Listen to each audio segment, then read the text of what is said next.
Glúten é realmente vilão? Esse é um tema polêmico que eu trouxe aqui para vocês, para a gente entender que é muito mais simples do que se imagina. Antes de qualquer coisa, eu queria só chamar a atenção para vocês que esses dias eu ouvi uma frase, era a seguinte, que por que eu deixar de comer pão se até Jesus comia pão? O pão da Santa Ceia é bem diferente do pão que a gente come hoje, justamente por causa da matriz proteica, da farinha que se usa. Depois de 1945, 1950, no pós-guerra, uma série de cruzamentos e retrocruzamentos aconteceram para criar uma matriz, uma espécie de trigo mais resistente a pragas, que tivesse maior produtividade, que tivesse um tamanho menor e que tivesse uma grande produção dos grãos. Esses cruzamentos aconteceram até chegar nas espécies que a gente tem hoje, que são aquelas espécies que produzem muito mais e são pequenininhas, o famoso trigo anão.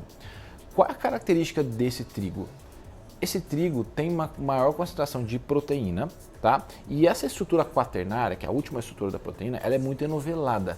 E esse enovelamento é muito importante para a fabricação de massa.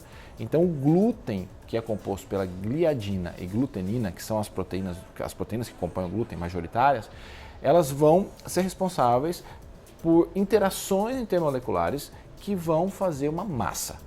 Por isso que a gente nunca consegue um pão francês usando ou farinha de arroz ou farinha de amêndoa. A gente até consegue algo similar, mas o pão francês feito com farinha de trigo a gente não vai conseguir, porque a matriz que o glúten confere, a estrutura tridimensional que o glúten confere, dificilmente uma outra combinação vai oferecer. Então, por isso que o glúten é tão interessante na indústria de alimentos e para a fabricação de massas, de pães, né? Não só massas prontas, mas massas pré-prontas e uma série de outras coisas. E as farinhas, elas são direcionadas para os fins que se devem. Por exemplo, farinha para fazer macarrão, farinha para fazer pão. Isso de acordo com a quantidade, o tipo de proteína que tem ali. Cada matriz proteica, cada combinação de proteína vai dar origem a um tipo de massa. E qual é o problema? Na verdade, essas proteínas, gliadina, glutenina, elas sofrem digestão no estômago, no intestino, e esses peptídeos que são liberados, que são quebrados, então tem a proteína bem grandona, que é o glúten, tá? Toda enovelada, e eu tenho proteínas de massa molecular um pouco menores que se interrelacionam, então várias proteínas formam uma proteína só, e durante o processo digestivo são liberados peptídeos que tem uma característica de exorfina, tem uma característica de estímulo inflamatório para algumas pessoas.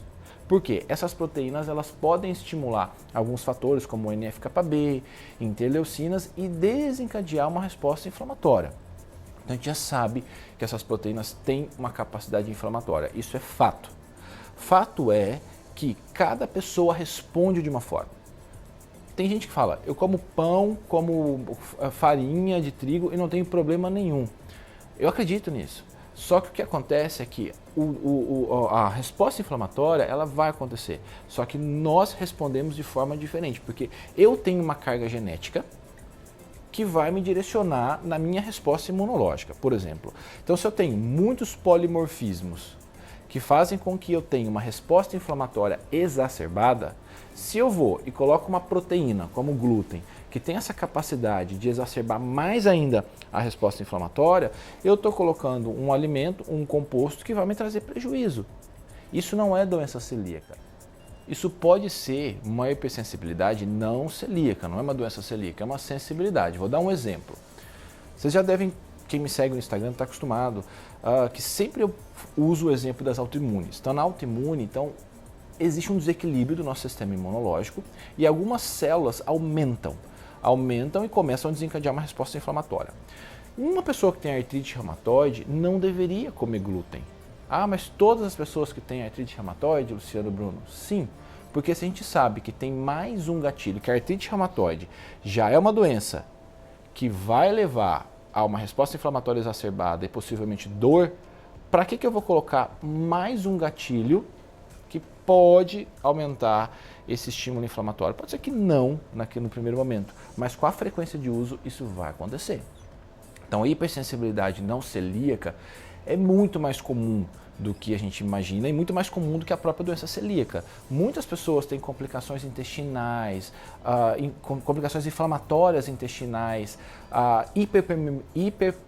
palavra difícil de falar, né? Hiperpermeabilidade intestinal, que vai causar um fenômeno que a gente chama de leaky gut, em que se perde as junções entre uma célula e outra. Então eu tenho as células, o enterócito, e essa junção entre o enterócito e o outro, ela é importante para fazer uma barreira. O nosso intestino ele é uma barreira. Se eu perco essas tight junctions, que são essas junções que ligam um enterócito a outro, muita coisa que não deveria começa a passar. Então, se eu tenho fragmentos proteicos que podem permear, que podem passar por esse espaço, isso vai causar um desequilíbrio inflamatório. E esse fenômeno a gente chama de leaky gut, ou síndrome do intestino hiperpermeável. E é sabido que o glúten pode contribuir para esse aumento da permeabilidade e também contribuir para um desequilíbrio do nosso microbioma, da nossa microbiota intestinal, levando uma característica mais inflamatória.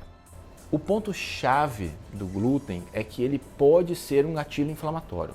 Então, se ele pode ser um gatilho inflamatório, para que usar?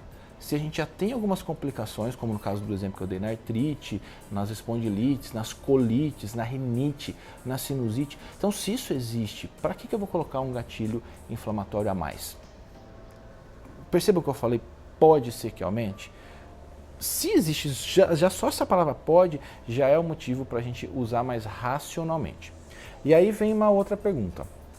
Existem pessoas que têm uma predisposição genética quando comparada a outros indivíduos, que esses não deveriam, ou eu tenho que ficar mais atento. Existem alguns polimorfismos, como HLA-DQ2 e HLA-DQ8, que são polimorfismos que a gente investiga em testes de nutrigenética. E essas conclusões, esses polimorfismos, podem nos ajudar a orientar o paciente. Não por dizer, olha, você vai ter complicações com glúten. Não. Você tem polimorfismos que podem fazer com que você tenha um aumento do risco de desenvolver uma hipersensibilidade não celíaca ou doença celíaca, vamos colocar assim. Só que a gente não pode afirmar que vai ter. É um fator de risco que a gente sabe que isso vai contribuir para a inflamação. E se isso acontece, a orientação que eu dou para o meu paciente é para usar o glúten mais racionalmente. Então vamos aos fatos. É aquela velha frase que eu uso: quem come pouco, come de tudo um pouco. Eu não preciso tirar a farinha de trigo da minha vida se eu tenho se eu não tenho uma doença celíaca. A doença celíaca é exclusão e o risco de contaminação cruzada, a exclusão total do ambiente. No indivíduo que não tem a doença celíaca, que tem uma hipersensibilidade não celíaca, a conversa é outra. Então, no início, por exemplo, quando eu comecei o meu tratamento, meu autotratamento da espondilite anquilosante, eu fiquei 1 ano sem comer nada que tivesse glúten, porque eu estava buscando o meu equilíbrio inflamatório que não equilibrava. Depois desse tempo que eu consegui, meus marcadores diminuíram, eu entrei em remissão, eu passei a não consumir glúten na minha rotina, mas passei a consumir glúten esporadicamente. Como assim? Vou a uma festa, vou comer uma torta, uma quiche que tenha farinha de trigo. Eu vou comer uma. Isso foi num sábado à tarde, sei lá eu. Ponto.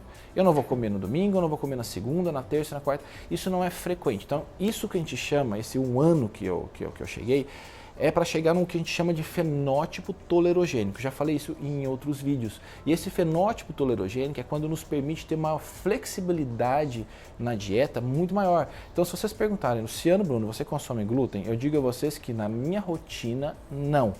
Mas eu sou uma pessoa que participa de eventos, que vai para coisas e que às vezes tem as farinhas e eu acabo comendo. Só que pouco. Isso não vai me trazer complicação. A mesma coisa, por exemplo, você gosta de cerveja? Eu amo cerveja. Só que eu sei meu limite. Eu vou tomar uma long neck, ok. Se eu tomar 2, 3, 4, eu já começo a sentir dor, já começo a sentir incômodo gastrointestinal, que é o glúten mais o álcool fazendo o estrago que está fazendo ali. O que eu quero chamar a atenção para vocês? A gente não faz exclusões, a gente faz uso racional. Fato, glúten é uma proteína que tem uma característica inflamatória? Sim, e quem disser que não é, está mentindo, porque a gente sabe que essas proteínas têm uma característica de estimular algumas proteínas envolvidas com a inflamação. O que a gente tem que fazer é usar racionalmente, não é vou cortar o pão, vou cortar o glúten. Por um período, a gente até tira, mas depois a gente vai, a cada 15 dias, uma vez por semana, não sei, depende da frequência, a gente acaba consumindo coisas que contenham, tá? Tá vendo? É mais simples do que se parece. E a grande pergunta é, como que eu vou substituir esse glúten? Que farinhas eu vou usar? E aí eu vou pedir para vocês assistirem os vídeos aqui, tem um vídeo só disso, explicando essas substituições, como usar. Vocês vão perceber que sempre, todas as receitas que eu faço aqui no canal são receitas em que eu não uso farinha de trigo, porque as receitas que eu faço no canal são receitas triviais, são receitas que eu também faço na minha casa. Se eu faço na minha casa e eu não consumo glúten, eu tenho que usar farinhas alternativas, que para mim não são as alternativas. Às vezes chega a gente em casa e fala, mas tem farinha de trigo? Eu falo, faz anos que eu não tenho esse caso, mas tem todas as farinhas que você imaginar, eu tenho muita farinha em casa. A minha preferida é de amêndoa, mas vocês vão assistir o vídeo lá e vão entender com detalhes o que eu estou falando, tá? Espero que eu tenha ajudado com esse assunto tão polêmico e vocês viram que é simples. De novo, impera aquela frase, quem come pouco come de tudo um pouco. Mas para chegar no ponto de quem come pouco, come de tudo um pouco, por muitas vezes o nosso caminho a gente restringe. A gente tem que mostrar para o nosso corpo que ele também funciona com outros ingredientes. E a partir daí que a gente vai colocando coisas novas, tá? Assistam o canal, acompanhe os vídeos, que assim como o vídeo que você acabou de ver, tem muitos outros que esclarecem muitas dúvidas acerca de alimento, de composição, de nutrição. Meu muito obrigado pelo carinho de sempre, pelos comentários aqui embaixo. Peço que vocês comentem, porque o comentário de vocês sempre vira vídeo. Eu não tenho tempo, infelizmente eu não consigo responder um por um, da atenção devida que eu gostaria aqui embaixo, mas eu leio todos e faço, a minha equipe faz a mesma coisa, lê, e a gente sempre joga isso na pauta quando a gente vai decidir os vídeos a serem gravados, tá bom? Muito obrigado, hashtag tamo junto, sempre.